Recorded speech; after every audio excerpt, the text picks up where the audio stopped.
Good morning. कक्षा 7 विषय विज्ञान पौधों में पोषण का अगला अंश आज हम लोग पढ़ने वाले हैं स्टोमाटा के बारे में। रंध्र। पौधे की पत्तियों की सतह पर छिद्र होते हैं। पत्तियों की सतह पर स्थित ऐसे छिद्रों को रंध्र कहते हैं। रंध्र द्वार कोशिकाओं द्वारा घिरे होते हैं।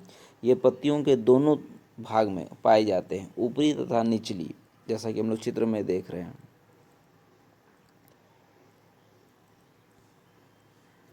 क्या जल एवं खनिज भी इसी तरह पत्तियों तक पहुँचते हैं? नहीं, जल एवं खनिज वाहिकाओं द्वारा पत्तियों तक पहुँचाए जाते हैं। ये वाहिकाएं नली के समान होती है तथा जड़, तना, शाखाएं एवं पत्तियों तक फैली होती है। पोषकों को पत्तियों तक पहुँचाने के लिए ये वाहिकाएं एक सतत मार्ग बनाती है। पौधे में पदार्थों के परिवहन के बारे में हम लोग विस्तार से आगे अध्ययन करेंगे। यदि प्रकाश संश्लेषण नहीं होगा तो क्या होगा? यदि प्रकाश संश्लेषण नहीं होगा तो प्राणियों को खाद्य पदार्थ उपलब्ध नहीं होगा।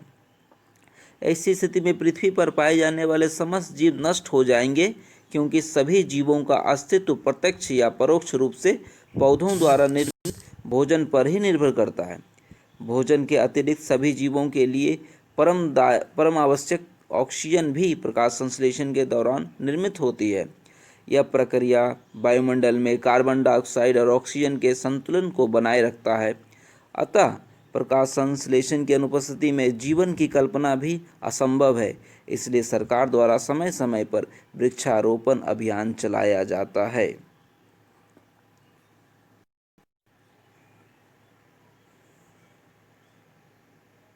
क्या सफ़ेद रंग वाले पत्तों में भी प्रकाश संश्लेषण की प्रक्रिया होती है? हरी पत्तियों के अतिरिक्त अन्य वर्ण रंग की पत्तियों में भी क्लोरोफिल होता है, परंतु इन पत्तियों में उपस्थित लाल, भूरे अथवा अन्य वर्णक क्लोरोफिल के हरे रंग को ढक लेते हैं। इन पत्तियों में भी प्रकाश संश्लेषण होता है। क्या आपने गीली दीवारों पर तालाब अथवा ठहरे हुए जल की सतह पर हरे रंग की चिकनी सतह के तंतु के आकार वाले पौधे को देखा है? इन्हें शैवाल कहते हैं। इनमें भी क्लोरोफिल होता है, इसलिए ये प्रकाश संश्लेषण द्वारा अपना भोजन स्वयं बनाते हैं। अतः ये स्वपोषी कहलाते हैं। आगे हम लोग जानेंगे स्वपोषी हम लोग किसे कहते हैं। अब हम कह सकते हैं कि पोषण की वह विधि जिसमें सजीव अपना भोजन स्वयं संश्लेषित करते हैं स्वपोषण कहलाता है। इसको हम लोग इंग्लिश में ऑटोट्रॉफिक न्यूट्रिशन कहते हैं। ऐसे जीव जो इस विधि से अपना भोजन ग्रहण करते हैं उन्हें स्वपोषी ऑटोट्रोफ्स कहते हैं। पोषण की वह विधि जिसमें प्राणी अपना भोजन स्वयं संश्लेषित नहीं कर सकते और प्रत्यक्ष या अप्रत्यक्ष रूप से हरे पौधों अथवा अन्य जंतु पर निर्भर रहते हैं, पर पोषण या विषम पोषण कहलाता है। ऐसे जीव जो अपने भोजन के लिए पौधों या अन्य जीवों पर निर्भर रहते हैं परपोषी कहलाते हैं। अतः सारे जीव जंतु परपोषी हैं। क्या पौधे भी विषमपोषी हो सकते हैं? आइए जाने हम लोग। पौधे सामान्यतः स्वपोषी होते हैं, परंतु कुछ पौधे ऐसे भी हैं जिनमें क्लोरोफिल नहीं पाया जाता। वे अपना भोजन स्वयं संश्लेषित नहीं कर सकते। वे अपने भोजन के लिए अन्य पौधों द्वारा बनाए गए भोजन पर निर्भर होते हैं। वे विषमपोषी कहलाते हैं। जैसा कि हम लोग चित्र के द्वारा स्पष्ट करेंगे। चित्र 1.7 इसमें अमरवेल का एक चित्र है। यह अमरवेल का पौधा है। ये पौधा अपना भोजन उस वृक्ष से प्राप्त करते हैं जिस पर ये आरोहित होते हैं। इसे परजीवी कहते हैं। परजीवी विषमपोषी का एक प्रकार है। क्या विषमपोषी पौधों में पोषण की विभिन्न विधियां हैं? विषमपोषी पौधों में पोषण की कई विधियां होती है। उसमें से एक है पहले परजीवी पोषण। पोषण की वह विधि जिसमें प्राणी अपना भोजन अन्य जीवित प्राणियों के शरीर से प्राप्त करते हैं परजीवी पोषण कहलाते हैं। इस प्रकार से भोजन प्राप्त करने वाले जीव को परजीवी पैरासाइट कहते हैं। परजीवी जिस जीव से अपना भोजन प्राप्त करते हैं उसे पोषी कहते हैं, होस्ट। पौधों में इसका उदाहरण है अमरबेल, तना परजीवी, मिसलटो जिसे आकाश बेली भी कहते हैं, तथा रेफ्लेशिया जो जड़ परजीवी है, जैसा कि हम लोग चित्र में देख पा रहे हैं। और दूसरा एक प्रकार है मृतजीवी पोषण। पोषण की वह विधि जिसमें प्राणी अपना भोजन मृत अथवा विघटित जैविक पदार्थों से प्राप्त करते हैं, मृत जीवी पोषण कहलाता है। मृत जीवी पोषण प्राणियों प्रणाली का उपयोग करने वाले पौधे मृत जीवी यानी कि स्पोरोफाइट्स कहलाते हैं। फफूंद तथा कुकुरमुत्ता या मशरूम जो कवकों के प्रकार हैं, मृत जीवी पोषण के उदाहरण हैं। ये फफूंद क्या होते हैं, आइए हम लोग फफूंद के बारे में आगे जानेंगे। क्रियाकलाप के द्वारा हम लोग देख सकते हैं कि ब्रेड या पानरोटी का एक छोटा टुकड़ा लेकर उस पर कुछ पानी की बूंदें डालकर छोड़ दीजिए। किसी नम एवं उष्ण स्थान पर इस टुकड़े को 2-3 दिनों के लिए छोड़ा गया है। 2-3 दिनों के बाद इस ब्रेड की सतह पर सफ़ेद, हरे या भूरे रंग के धब्बे दिखाई देंगे। इन धब्बों को एक आवर्धक लेंस या सूक्ष्मदर्शी की सहायता से देखिए, आपको क्या दिखाई देता है। आपको रुई के धागों के समान संरचनाएं दिखाई पड़ेगी। ये संरचनाएं फफूंद यानी कि फंगस है। ये फफूंद अचार, चमड़े, कपड़े, अनाजों आदि अन्य पदार्थों पर भी उगते हैं। ये नम एवं उष्ण वस्तुओं पर भी उगते हैं। वर्षा ऋतु के दौरान अनेक वस्तुएं कवकों की वृद्धि के कारण नष्ट या अनुपयोगी हो जाती है। सामान्यतः कवकों के बीजाणु वायु में उपस्थित होते हैं।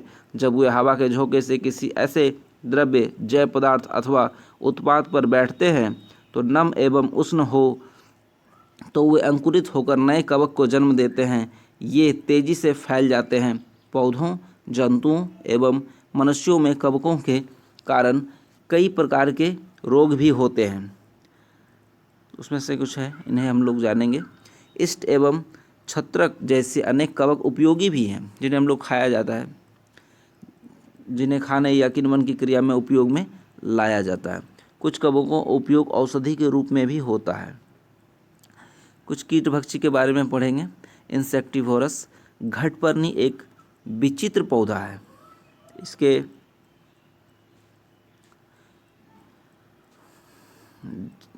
पोषण की विधि सबसे अलग है। ऐसे पौधे कीटों को अपने भोजन के रूप में ग्रहण करते हैं, जैसा कि हम लोग चित्र में देख रहे हैं। घटपर्णी पीचर पौधा में घड़े एवं ढक्कन जैसी संरचना होती है। ऐसे पौधे जो कीट को अपने भोजन के रूप में ग्रहण करते हैं उन्हें कीटभक्षी पौधा यानी कि इंसेक्टिवोरस प्लांट कहते हैं। घटपर्णी या कलश पौधों बीनस, फ्लाईट्रैप, ड्रोसेरा तथा ब्लैडरवर्ट आदि कीटभक्षी पौधे होते हैं।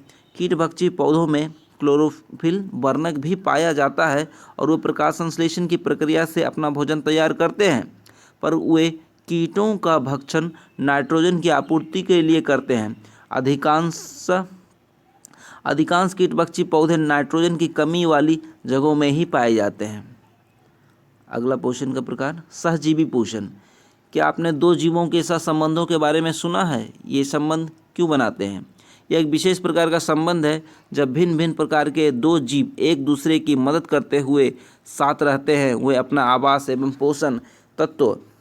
पोषक तत्व एक दूसरे की मदद करते हुए साथ बांटते हैं, जिसे सहजीवी संबंध कहते हैं तथा ऐसे जीव सहजीवी कहलाते हैं। इसका एग्जाम्पल है लाइकेन। लाइकेन में स्वपोषी शैवाल और मृत जीवी कवक साथ रहते हैं। इसके साथ ही हम लोग यहाँ चित्र देख रहे हैं लाइकेन का। लाइकेन सामान्यतः वृक्ष के तनों पर या पुरानी नमयुक्त दीवारों पर उगते हैं। शैवाल में क्लोरोफिल उपस्थित होता है जबकि कवक में क्लोरोफिल नहीं होता। ये कवक शैवाल को रहने का स्थान देते हैं, आवास, जल तथा पोषण तत्व उपलब्ध कराते हैं तथा बदले में शैवाल प्रकाश संश्लेषण द्वारा संश्लेषित भोजन कवक को देते हैं। इस तरह दोनों यानी कि कवक और शैवाल एक दूसरे को लाभ पहुंचाते हैं। अब सहजीवी संबंध के एक और उदाहरण पर हम लोग चर्चा करेंगे। कुछ जीवाणु वायुमंडलीय नाइट्रोजन का स्थिरीकरण करने में सहायक होते हैं। ये वायुमंडलीय नाइट्रोजन को विलेयी पदार्थों के रूप में बदल देते हैं। राइजोबियम ऐसा ही एक जीवाणु है। जैसा कि हम लोग चित्र में देख रहे हैं, दलहन के जड़ों की गांठ में ये पाए जाते हैं। ये दलहन के पौधे जैसे कि चना हो गया, मटर, अरहर, मूंग, सेम आदि के जड़ों की गांठों में रहते हैं तथा उन्हें नाइट्रोजन की आपूर्ति करते हैं। इसके बदले फलीदार पौधे राइजोबियम जीवाणु को आवास एवं खाद्य प्रदान करते हैं। इस प्रकार दोनों जीवों को एक दूसरे की उपस्थिति में लाभ पहुंचता है। अब बताइए, है ना ये सहजीवी संबंध। इसी के साथ यहाँ हम लोग आज कक्षा समाप्त करते हैं। धन्यवाद।